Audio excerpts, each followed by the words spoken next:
Samedi 15 avril 2023, Philippe Caverivière a vu certains clichés datant de sa jeunesse dévoilés sur le plateau de Quelle époque. Le comique y apparaît méconnaissable, les cheveux longs, blonds, le corps musclé et le bronzage impeccable.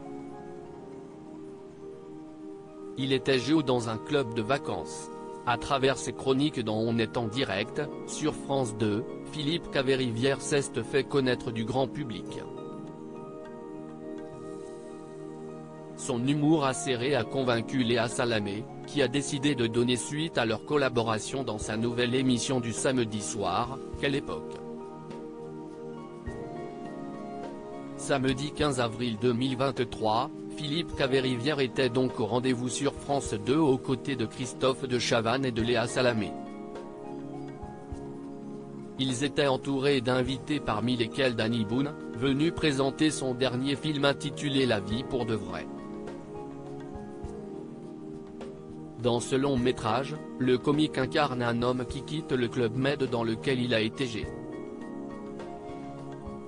Oh, gentils organisateurs, note de la rédaction, durant de longues années. Alors qu'il n'a jamais vécu en dehors des murs du Club Med, il découvre la vie parisienne et ses usages tout en cherchant à retrouver son amour de jeunesse. Un récit qui n'a pas manqué de rappeler quelques souvenirs à Philippe Caverivière.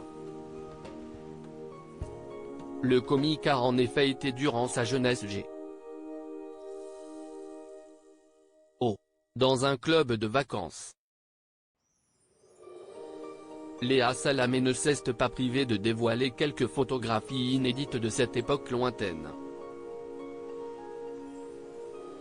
Et heureusement que l'intéressé était en plateau pour confirmer qu'il s'agissait bien de lui, car il est tout à fait méconnaissable.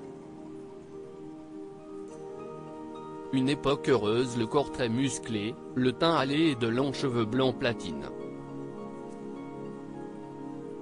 Sur ces images, Philippe Caverivière ressemble au parfait cliché du surfeur. C'est Brice de Nice, s'est-il d'ailleurs amusé samedi 15 avril.